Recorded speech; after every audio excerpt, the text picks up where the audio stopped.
सोचिए, अगर अमेरिका और ईरान के बीच आज कोई भारी विवाद सुलझने की कगार पर हो और कच्चे तेल के दाम अचानक से गिर जाए। जो कि एक अच्छी खबर होनी चाहिए। बिल्कुल, लेकिन फिर कल हवाई यात्रा का टिकट सस्ता क्यों नहीं होता? मतलब अंतर्राष्ट्रीय बाजार में जो राहत मिलती है वो एक आम यात्री की जेब तक पहुंचते पहुंचते हवा में कहाँ गायब हो जाती है? हाँ, और इसका जवाब किसी तेल के कुएं में नहीं है, बल्कि एक अदृश्य एकाधिकार या डुओपोली के जटिल ढांचे में छिपा है। सही कहा।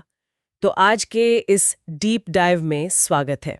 आज हम 24 मार्च 2026 की न्यूज़ क्लिपिंग्स के एक बहुत ही शानदार बंडल को अनपैक कर रहे हैं। और इसमें काफी कुछ है चर्चा करने के लिए। हाँ, हमारे पास अंतर्राष्ट्रीय भू राजनीति, ऊर्जा संकट और भारत की घरेलू नीतियों से जुड़े 4 अलग-अलग लेकिन बेहद दिलचस्प लेख हैं। और पहली नज़र में ये चारों विषय, चाहे वो एयरलाइंस का टिकट हो, मिडल ईस्ट का तनाव हो, ताइवान के आसपास मंडराता चीन हो, या फिर भारत में नए इंडस्ट्रियल पार्क बनाने की योजना हो, मतलब ये बिल्कुल अलग-अलग दुनिया की बातें लगती हैं। हाँ, कोई भी यही सोचेगा कि इनका आपस में क्या कनेक्शन है। बिल्कुल, लेकिन अगर हम गहराई में जाएं तो ये सब एक ही बड़ी कहानी का हिस्सा है। एकदम सही। और आज हमारे इस डीप डाइव का मिशन ही यही है। हम ये समझने की कोशिश कर रहे हैं कि कैसे दुनिया के एक कोने में होने वाली हलचल, चाहे वो हॉर्मुज़ जलडमरू मध्य का भू राजनीतिक संकट हो या विदेशी समुद्रों में जहाज़ों की आवाजाही, वो सीधे तौर पर हमारे दैनिक जीवन से जुड़ी है। हाँ, मतलब महंगाई और राष्ट्रीय सुरक्षा के साथ एक अदृश्य धागे से बंधी हुई है। इन स्रोतों के जरिए हम उसी धागे को पकड़ने की कोशिश करेंगे। ये समझना आज के समय में इसलिए भी ज्यादा जरूरी है क्योंकि हम एक ऐसे दौर में हैं जहां जंग सिर्फ हथियारों से नहीं लड़ी जाती, बल्कि अर्थव्यवस्था की नसों को दबाकर लड़ी जाती है ना? बिल्कुल, यही आज की सबसे बड़ी सच्चाई है। तो चलिए इसे अनपैक करते हैं और वैश्विक अस्थिरता का सीधा असर समझने के लिए सबसे पहले आसमान की तरफ देखते हैं। Aviation sector. हाँ, फ्लाइट पाथ नाम के संपादकीय में एक बहुत ही प्रासंगिक डेटा पॉइंट सामने आया है। अमेरिका और ईरान के बीच दुश्मनी खत्म होने की उम्मीद जगाते हुए ट्रंप के हालिया बयान के बाद कच्चे तेल का $100 से नीचे आना एक बहुत सकारात्मक खबर मानी जा रही है। $100 से नीचे आना सच में एक बड़ी बात है ना? लेकिन लेख एक बड़ा सवाल उठाता है कि अगर ये शांति अस्थायी रही और युद्ध दोबारा शुरू हुआ तो क्या होगा? अगर मैं एक एनालॉजी दूं तो जेट फ्यूल एयरलाइंस के लिए एक तरह से ब्लड प्रेशर की तरह है। ब्लड प्रेशर बहुत बढ़िया एनालॉजी है। हाँ, मतलब मुझे लगता है कि असली बीमारी तो उनके फेफड़ों में है, यानी हमारे बाजार का जो ढांचा है। क्योंकि जब भी हम एविएशन की बात करते हैं तो बताया जाता है कि एयरलाइंस के संचालन खर्च का 40% हिस्सा सिर्फ फ्यूल का होता है। बिल्कुल। और अगर हम लेख के आंकड़ों को थोड़ा और गहराई से देखें तो पता चलता है कि जब तनाव चरम पर था तब सिंगापुर बेंचमार्क में जेट ईंधन $225 तक पहुंच गया था। $225? हाँ, बाप रे। और जो लोग नहीं जानते उनके लिए बता दूं कि सिंगापुर बेंचमार्क एशिया में तेल की कीमतों का एक तरह से बैरोमीटर है। तो इसका असर सीधे हमारे बाजार पे पड़ता है। एकदम। इसे अगर हम परिप्रेक्ष्य में रखें तो $225 का स्तर यूक्रेन युद्ध की शुरुआत के उच्चतम स्तर से भी $50 अधिक है। $50 ज्यादा? ये तो किसी भी एयरलाइन के लिए एक भयानक स्थिति है। ये तो सीधा सीधा दिवालियापन की तरफ धकेलने वाला आंकड़ा है। लेकिन देखिए, लेख ये भी इशारा कर रहा है कि असली समस्या ये $225 का फ्यूल नहीं है। अच्छा, तो फिर असली समस्या क्या है? असली और दीर्घकालिक बीमारी भारत के एविएशन मार्केट का ढांचा है। सोचिए, पिछले 10 सालों में भारत में 11 एयरलाइंस ऑन हो चुकी हैं। 11 एयरलाइंस सिर्फ 10 साल में? हाँ, जब एक दशक में 11 कंपनियां अपना कारोबार समेटने पर मजबूर हो जाएं, तो वो सिर्फ तेल की कीमतों का उतार चढ़ाव नहीं हो सकता। ये एक सिस्टमिक यानी ढांचागत समस्या की ओर इशारा करता है। मतलब कुछ तो बुनियादी तौर पे गलत है। बिल्कुल। आज हकीकत यह है कि भारत में केवल 2 बड़ी एयरलाइंस, जिन्हें लेख में बिग 2 कहा गया है, उनके पास पूरे बाजार का 90% शेयर है। 90%? ये तो एक तरह से अदृश्य एकाधिकार है। मतलब अगर कोई आम यात्री है तो उसके पास विकल्प के नाम पर सिर्फ एक भ्रम है। यही इसका सबसे खतरनाक पहलू है। जब किसी बाजार में 90% कब्जा सिर्फ 2 कंपनियों का हो तो प्रतिस्पर्धा या कंपटीशन वो तो खत्म ही हो जाता है। तो वो अपनी मनमानी कर सकते हैं। एकदम सही। इसका मैकेनिज्म बहुत सीधा है। अगर कल को तेल के दाम $100 से गिरकर $60 भी हो जाएं, तो भी ये दोनों एयरलाइंस अपने टिकट के दाम कम क्यों करेंगी? हाँ, क्योंकि उन्हें पता है कि यात्री के पास कोई तीसरा सस्ता विकल्प है ही नहीं जो उन्हें चुनौती दे सके। बिल्कुल, वे कीमतें बढ़ाने या ऊंचे स्तर पर बनाए रखने के लिए पूरी तरह से आजाद हैं। अगर हम इसकी तुलना दुनिया के बाकी बाजारों से करें तो ये तस्वीर और साफ हो जाती है। लेख में बताया गया है कि चीन की शीर्ष 3 एयरलाइंस के पास मिलाकर भी 60% से कम शेयर है। सिर्फ 60%, और वो भी 3 कंपनियों के पास। हाँ, और अगर अमेरिका की बात करें, जो कि एविएशन का एक विशाल बाजार है, वहाँ किसी भी एक एयरलाइन के पास 25% से अधिक मार्केट शेयर नहीं है। तो वहां कोई भी कंपनी अपनी मनमानी नहीं कर सकती, क्योंकि दूसरी कंपनी तुरंत कम दाम में उसकी जगह ले लेगी। बिल्कुल। इसलिए जब भारत में बिग 2 का दबदबा है, तो ईंधन महंगा होने पर वे तुरंत टिकट के दाम बढ़ा देते हैं, लेकिन सस्ता होने पर वो फायदा ग्राहकों तक नहीं पहुंचता। सही कहा। प्रतिस्पर्धा की ये भारी कमी ही वो असली कारण है जो यात्रियों को हमेशा महंगी टिकट खरीदने पर मजबूर करेगी। तो अगर ईंधन की ये महंगाई सिर्फ एयरलाइंस का दम नहीं घोट रही है, तो जरा सोचिए कि पूरे देश के स्तर पर क्या होता होगा। असर तो बहुत व्यापक होता है। हाँ, जब एक देश अपने तेल का 90% हिस्सा बाहर से मंगवाता है, तो ये निर्भरता पूरी अर्थव्यवस्था के लिए एक चोक पॉइंट बन जाता है। बिल्कुल। यहीं से हम समय रहते ही चुनौतियों के लिए तैयारी करनी होगी वाले लेख की ओर बढ़ते हैं, जो मिडिल ईस्ट में चल रहे व्यापक संकट और भारत पर उसके असर का विश्लेषण करता है। और यहाँ मैं थोड़ा सवाल उठाना चाहती हूँ। हाँ, बताइए। देखिए, सरकार के मुख्य आर्थिक सलाहकार ने स्पष्ट रूप से कहा है कि वैश्विक बाजार में कच्चे तेल के 90 से $100 प्रति बैरल रहने पर भी भारत की अर्थव्यवस्था पर कोई खास असर नहीं होगा। उनका गणित तो यही कहता है। हाँ, उनका गणित कहता है कि महंगाई तब बेकाबू होगी जब ये $130 पर लगातार 6 से 9 महीने तक टिका रहे। $130। तो अगर हमारे बफर इतने मजबूत हैं, तो प्रधानमंत्री ने जो CCS यानी कैबिनेट कमेटी ऑन सिक्योरिटी की उच्च स्तरीय बैठक बुलाई, क्या वो महज एक अति प्रतिक्रिया या ओवर रिएक्शन नहीं है? यहाँ सबसे दिलचस्प बात यह है कि ये पूरी चर्चा और वो CCS की बैठक सिर्फ तेल के बैरल के इर्द गिर्द नहीं घूम रही थी। अच्छा, तो और क्या मुद्दा था? देखिए, ये सच है कि परिवहन के मामले में हम अभी भी फॉसिल फ्यूल पर भारी रूप से निर्भर हैं, और रासायनिक उर्वरकों का कच्चा माल भी मिडिल ईस्ट से ही आता है। लेकिन इसका दूसरा और सबसे संवेदनशील पहलू, जिससे अक्सर आर्थिक बहसों में पीछे छोड़ दिया जाता है, वो है हमारी मानवीय पूंजी यानी ह्यूमन कैपिटल। ओहो, यानी वो लाखों भारतीय जो खाड़ी देशों में काम कर रहे हैं? बिल्कुल। लेख का डेटा एक बहुत बड़ा मैकेनिज्म सामने रखता है। दुनिया में रेमिटेंस, मतलब जो पैसा प्रवासी अपने देश वापस भेजते हैं, उससे सबसे ज्यादा आय भारत की होती है। हाँ, और ये आंकड़ा करीब $120 अरब का है ना? एकदम सही, $120 अरब। और इस विशाल राशि का 38% हिस्सा केवल खाड़ी देशों से आता है। 38%? ये तो बहुत बड़ा हिस्सा है। और वहां कितने भारतीय काम करते हैं इसका अंदाजा है? लगभग 1 करोड़। 1 करोड़? अरे बाप रे। और ये सिर्फ एक आंकड़ा नहीं है। अगर हम इसके आर्थिक प्रभाव को समझें, तो वो $120 अरब केवल उन 1 करोड़ परिवारों का घर नहीं चलाता, बल्कि वो भारत के विदेशी मुद्रा भंडार यानी फॉरेक्स रिजर्व की रीढ़ है। उसी डॉलर से तो हम अपना आयात बिल चुकाते हैं। बिल्कुल। अब कल्पना कीजिए कि अगर मिडिल ईस्ट में तनाव युद्ध में बदल जाता है, जो कि किसी भी वक्त हो सकता है। हाँ, ईरानी हमलों के डर से या लाल सागर में जहाज़ों की आवाजाही रुकने से अरब देशों में निर्माण कार्य और कारोबार ठप हो जाते हैं। बात सिर्फ महंगे पेट्रोल की नहीं रह जाएगी। नहीं, बिल्कुल नहीं। उन 1 करोड़ भारतीयों की नौकरियां तुरंत खतरे में पड़ जाएंगी। और अगर वे लोग वापस भारत लौटने को मजबूर होते हैं, तो यह एक चेन रिएक्शन होगा। एक तरफ बाहर से आने वाली वो अरबों डॉलर की रेमिटेंस आय अचानक रुक जाएगी, जिससे हमारा फॉरेक्स रिजर्व लड़खड़ाएगा। हाँ, और दूसरी तरफ देश के अंदर रातों रात बेरोजगारी की फौज में भारी इजाफा हो जाएगा। इन लोगों को वापस सिस्टम में खपाना किसी भी सरकार के लिए एक भयानक स्थिति होगी। और यही वो ट्विन क्राइसिस या दोहरा संकट है, जिसकी वजह से सुरक्षा समितियों को बैठकें करनी पड़ती हैं। ये दिखाता है कि जब कोई देश अपनी ऊर्जा सुरक्षा और रोजगार के इतने बड़े हिस्से के लिए बाहरी दुनिया पर निर्भर होता है, तो उसकी अर्थव्यवस्था की डोर किसी और के हाथ में चली जाती है। और जब आपकी डोर किसी और के हाथ में हो, तो महाशक्तियां उस निर्भरता को एक हथियार के रूप में कैसे इस्तेमाल करती हैं, ये समझना बहुत जरूरी है। और ये हमें एक बहुत ही तार्किक बिंदु पर ले आता है। ताइवान और चीन का भू राजनीतिक संकट। प्रोफेसर ब्रह्मा चेलानी का जो लेख हमारे बंडल में है, वो इस पूरी सप्लाई चेन के शस्त्रीकरण को बहुत गहराई से समझाता है। हाँ, ये लेख काफी आंखें खोलने वाला है। यहाँ बात सच में बहुत दिलचस्प हो जाती है।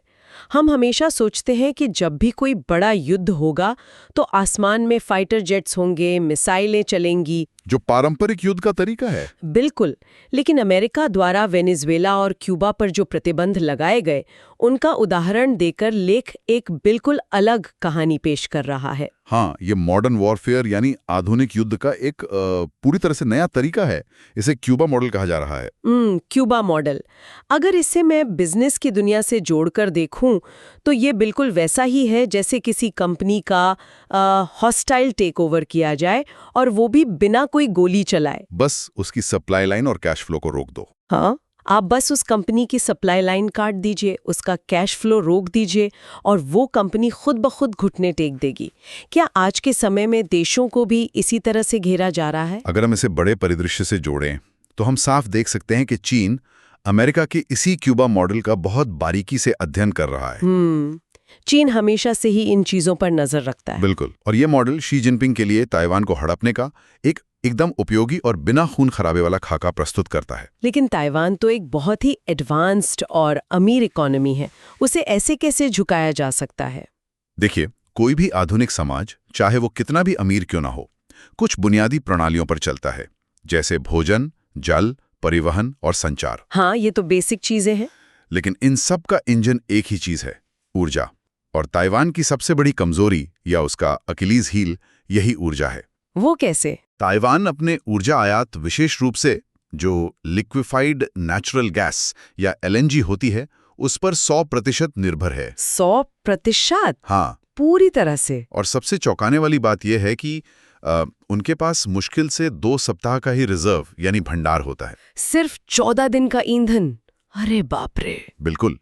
एक ऐसे द्वीप के लिए जिसके सामने दुनिया की सबसे बड़ी सेनाओं में से एक खड़ी है, ये तो एक रणनीतिक आत्महत्या जैसा लगता है। और चीन इसी बात का फायदा उठाना चाहता है। इसीलिए चीन को ताइवान पर कोई मिसाइल दागने या उसके तटों पर अपनी सेना उतारने की जरूरत ही नहीं है। तो वो क्या करेंगे? उन्हें बस एक समुद्री क्वारंटाइन या कस्टम निरीक्षण व्यवस्था की घोषणा करनी है। समुद्री क्वारंटाइन, इसका जमीनी स्तर पर क्या मतलब होता है? ये काम कैसे करता है?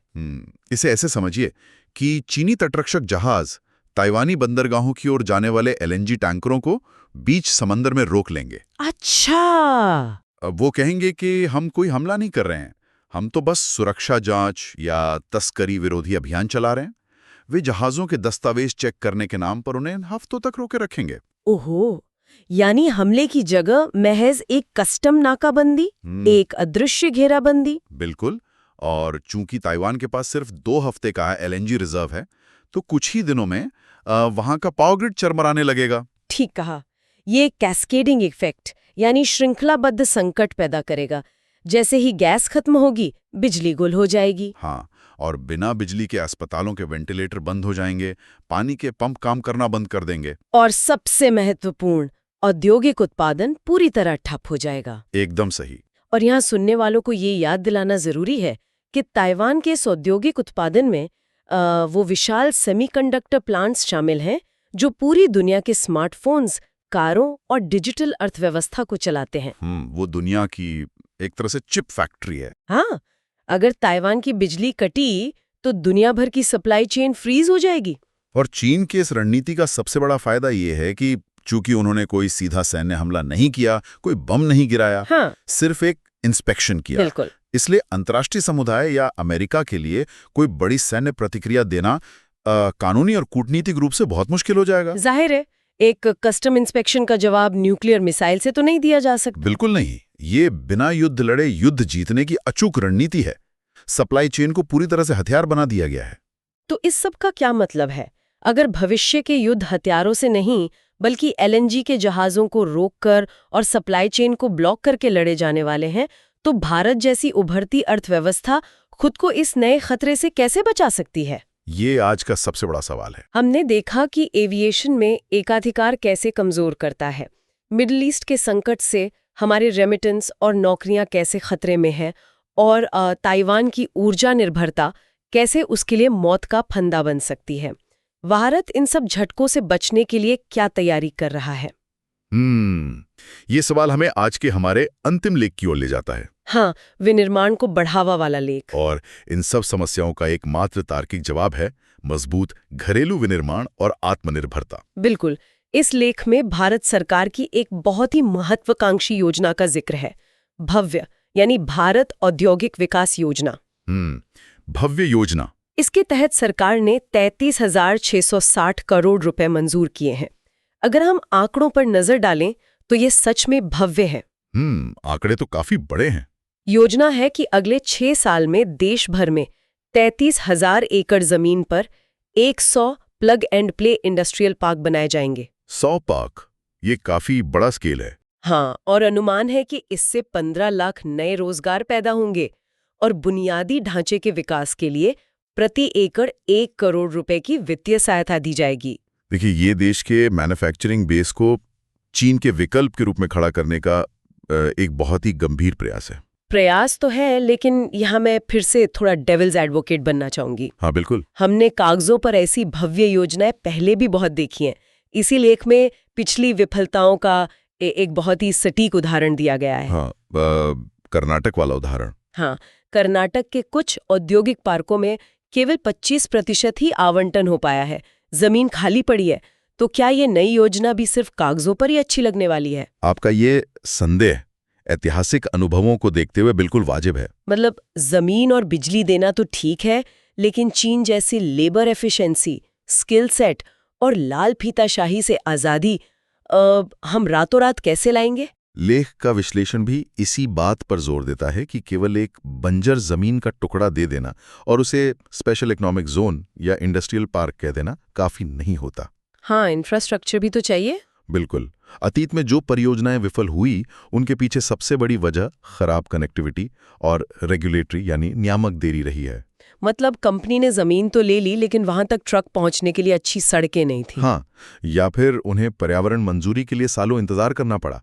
जब किसी विदेशी या घरेलू कंपनी को भरोसेमंद बिजली और पानी नहीं मिलता या उनके तैयार माल को बंदरगाह तक पहुंचने में हफ्तों लग जाते हैं, तो उनकी लागत इतनी बढ़ जाती है कि वे वैश्विक बाजार में प्रतिस्पर्धा ही नहीं कर पाते। तो ईज ऑफ डूइंग बिजनेस सिर्फ दिल्ली में बैठकर नीतियां बनाने से नहीं आता। एकदम सही। उसे जमीनी स्तर पर हर एक पार्क में उतारना पड़ता है। तो इस नई भव्य योजना में ऐसा क्या अलग मैकेनिज्म है जो इसे पिछली योजनाओं के हश्र से बचा सकता है? इसका सबसे मजबूत और नया पक्ष है पीएम गति शक्ति, नेशनल मास्टर प्लान के साथ इसका सीधा एकीकरण। अच्छा, पीएम गति शक्ति। हाँ, इस बार जोर केवल जमीन का पट्टा देने पर नहीं है, बल्कि अंतिम सिरे तक संपर्क यानी लास्ट माइल कनेक्टिविटी सुनिश्चित करने पर है, ताकि कारखाने का दरवाजा सीधे नेशनल हाईवे या डेडिकेटेड फ्रेट कॉरिडोर से जुड़ा हो। एकदम सही।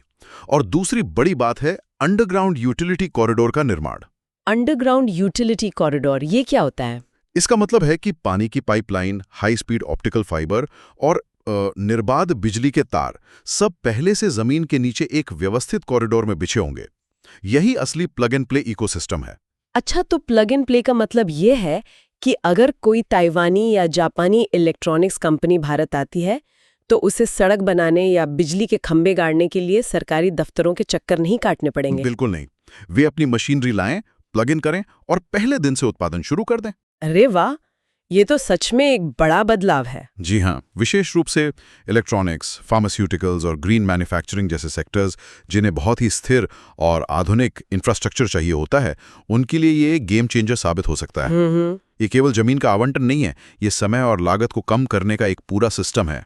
और अगर ये सिस्टम सही से काम करता है तो जो 15 लाख रोजगार की बात की जा रही है वो केवल एक आंकड़ा नहीं रहेगा।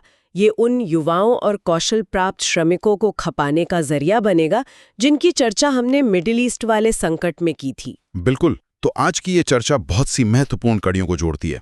अगर हम आज के पूरे विश्लेषण को समेटें तो ये साफ हो जाता है कि कोई भी घटना अलग थलग नहीं है। एकदम सही। हमने देखा कि किस तरह एयरलाइंस के महंगे टिकट सिर्फ तेल की कमी से नहीं बल्कि बिग 2 के ड्यूओपोली मॉडल से जुड़े हैं। हमने देखा कि कैसे हॉर्मुस जल डमरू मध्य का तनाव सिर्फ ईंधन को महंगा नहीं करता, बल्कि 1 करोड़ भारतीयों के रोजगार और हमारे रेमिटेंस को सीधे खतरे में डालता है। और ताइवान का उदाहरण भी देखा। हाँ, हमने समझा कि कैसे ताइवान पर चीन की संभावित घेराबंदी का क्यूबा मॉडल सप्लाई चेन को एक विनाशकारी हथियार बना देता है। बिल्कुल। और अंत में हमने देखा कि भारत के नए इंडस्ट्रियल पार्कों के जरिए खुद को मजबूत करने की भव्य योजना कैसे इन सभी बाहरी झटकों से बचने की एक ढाल बन सकती है। इन सभी अलग अलग दिखने वाले लेखों को जोड़ने वाला जो एक साझा धागा है, वो है आत्मनिर्भरता और सप्लाई चेन का महत्व। सही बात है। दूसरों पर अत्यधिक निर्भरता अब केवल एक आर्थिक कमजोरी नहीं, बल्कि राष्ट्रीय सुरक्षा के लिए सबसे बड़ा खतरा है। सही कहा। ये सब सुनने वालों के जीवन से सीधा जुड़ा है, क्योंकि सुबह की चाय से लेकर हमारे स्मार्टफोन्स और हवाई सफर तक हर चीज की उपलब्धता इन अदृश्य वैश्विक तारों से बंधी है। जब दुनिया के किसी भी कोने में तनाव बढ़ता है तो वो तार खिंचता है, और उसका सीधा असर हमारी रोजमर्रा की जिंदगी पर पड़ता है। और यही कारण है कि भव्य जैसी योजनाएं केवल कागजी नीतियां नहीं, बल्कि समय की मांग है। आज के इस डीप डाइव को खत्म करने से पहले हम एक बहुत ही गहरे विचार पर मंथन करने का निमंत्रण देना चाहेंगे। बिल्कुल। हमने शुरुआत में उन स्पष्ट सीमाओं और अदृश्य तारों की बात की थी। जरा सोचिए, अगर दुनिया के बड़े देश अब मिसाइलों और टैंकों की जगह कस्टम इंस्पेक्शन, समुद्री क्वारंटाइन और सप्लाई चेन को ब्लॉक करके युद्ध जीत सकते हैं, जो कि हमने ताइवान के मामले में देखा, तो क्या आज के समय में किसी भी देश की सीमाएं सुरक्षित मानी जा सकती हैं अगर उसका पावर ग्रिड, उसकी दवाइयां और उसकी अर्थव्यवस्था किसी विदेशी जहाज पर निर्भर है? ये एक ऐसा सवाल है जो आने वाले दशकों में भू राजनीति की दिशा तय करेगा। अगली बार जब भी कोई नक्शा देखा जाए तो उन मोटी काली रेखाओं के पार इन अदृश्य तारों को देखने की कोशिश करनी चाहिए। आज के स्रोतों के विश्लेषण में बस इतना ही। विचार करते रहिए।